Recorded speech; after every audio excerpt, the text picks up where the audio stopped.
of the Premier League title. They had to be patient for it. That came with their 25th shot of the game. Alexander-Arnold, returning from injury, had only been on the pitch for 5 minutes when he got the winner, and that was the final score. Leicester 0, Liverpool 1. Was that one of your best moments in the red shirt? For sure. I think I've had some good moments in the stadium, to be honest.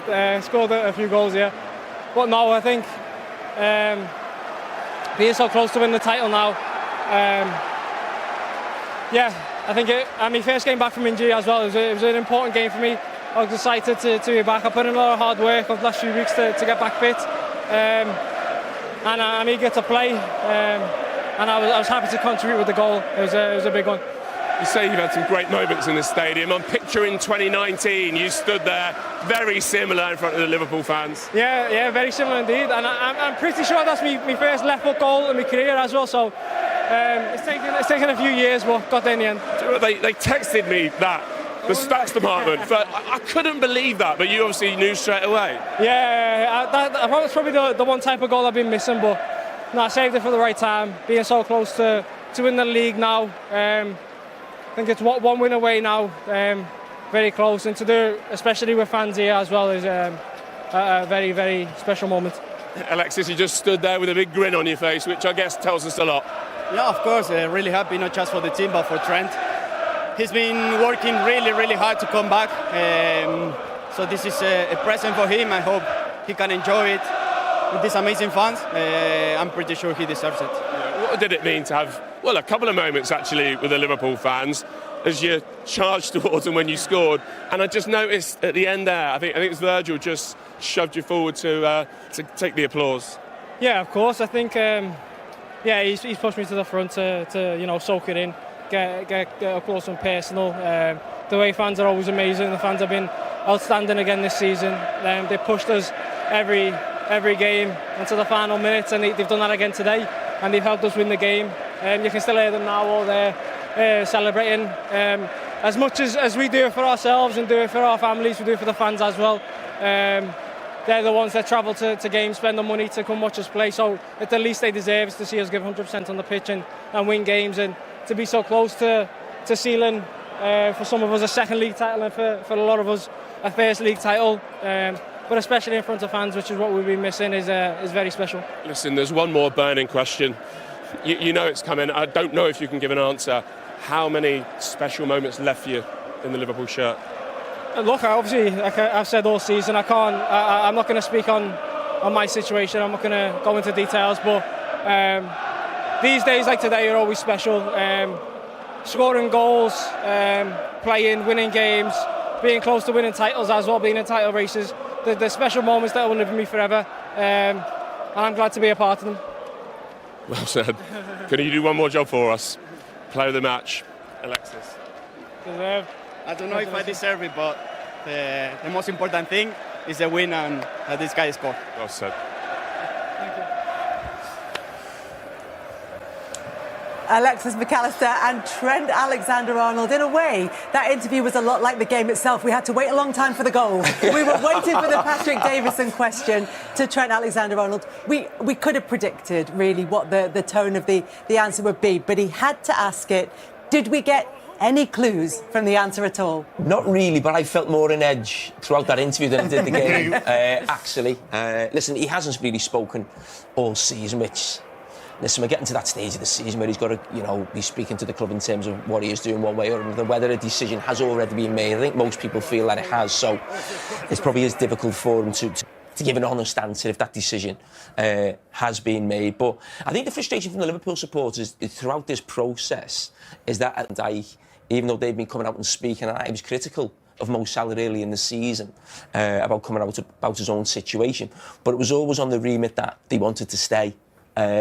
So I think that probably, tells you having the situation with Trent being a local boy this season, getting the interview at the end, and we'll find out. There's only a few weeks to go, but I think most of us probably know what's going to happen. Great moment, though, for Trent Alexander-Arnold as Liverpool moved to within 3 points of the... And here is the table. Liverpool within 3 points of a Premier League title. Arsenal may have something to say about. They play against Crystal Palace on Wednesday, and if Crystal Palace get the win, the title will be Liverpool's. Otherwise, it goes to the game against Tottenham next weekend, where Liverpool will have to win in order to seal the title. Chelsea move into the Champions League places. Nottingham Forest go into their game against Tottenham tomorrow night in 6th place. They are out of those Champions League spots. Meanwhile, down at the other end, we already knew that Southampton were relegated. Leicester have joined them. They had to win against the champions-elect in order to keep their season going for a little bit longer. It's almost done for Ipswich, and that's because of the big goal difference. They can get there in terms of their points total, but that goal difference could well see them suffer. West Ham just outside the bottom 3. Wolves move up into 15th. They're level on points with Manchester United and Everton as things stand. So yeah, you get that feeling that he wanted a big send-off, if that's going to happen, and now he's back in a red shirt. He scored the winning goal today. He'll feel like that's really important to him, because he wants, when you've done all this, to go off on a negative or on a, not playing or being injured or whatever, then it almost taints everything that you've done before. I've seen it so many times when players have had such a great career somewhere, but then they don't finish it off well, maybe the last game or the last few games or whatever happens, and it's just sad because it's almost like a lasting impression when it shouldn't be. So I think from his point of view, he'll be pretty relieved. You see, when he got injured, and I've got injuries like his, if you got an injury, when you first get it, you think this could be 2 months.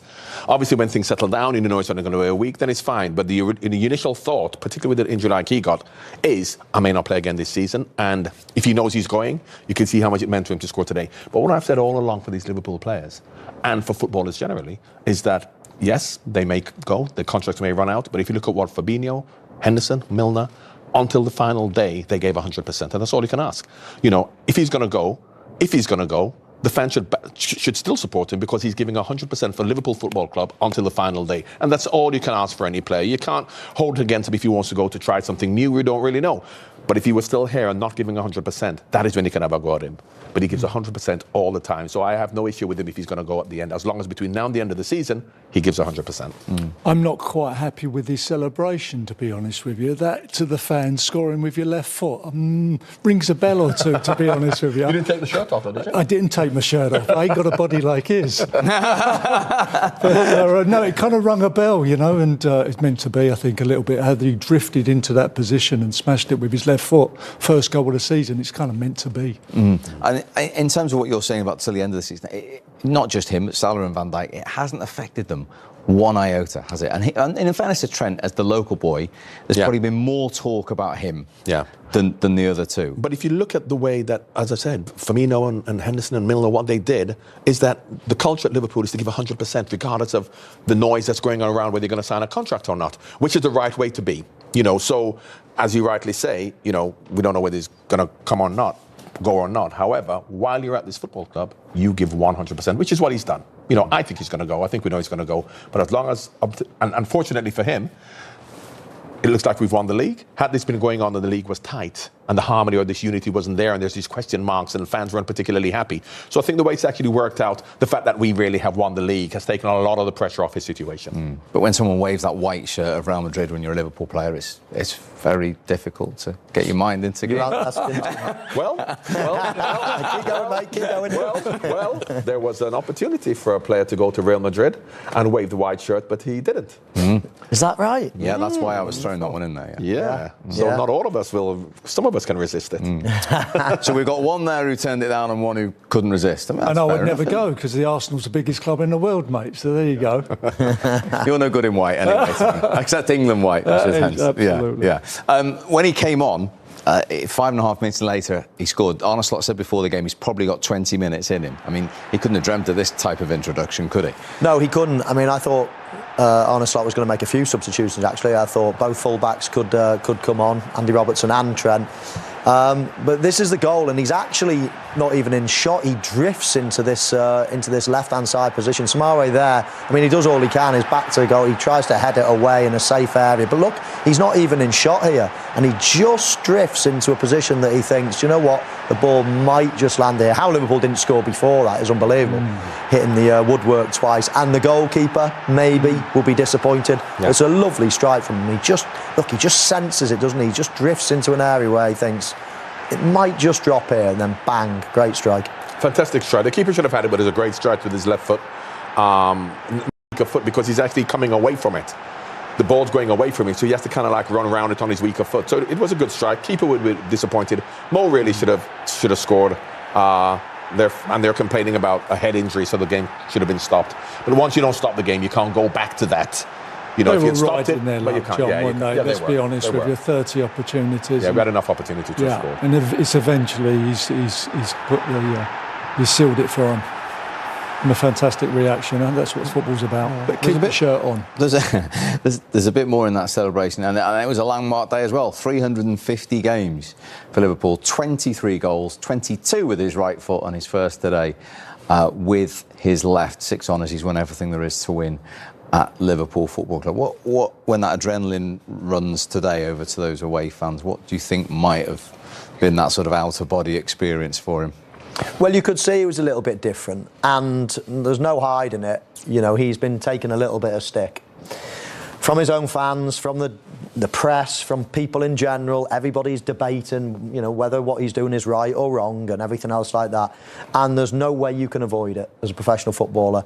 And half the time you can shrug it off, but sometimes if you're getting a little bit of stick from your own people, then that can cut deep. And I have a sneaky feeling that hurt him a little bit today, and to score a goal and to run into, you know, in front of his own fans and let that frustration, let that happiness, let that joy, let that relief all out, then you could see that meant plenty to him today. So it was. I don't think they're going to miss him.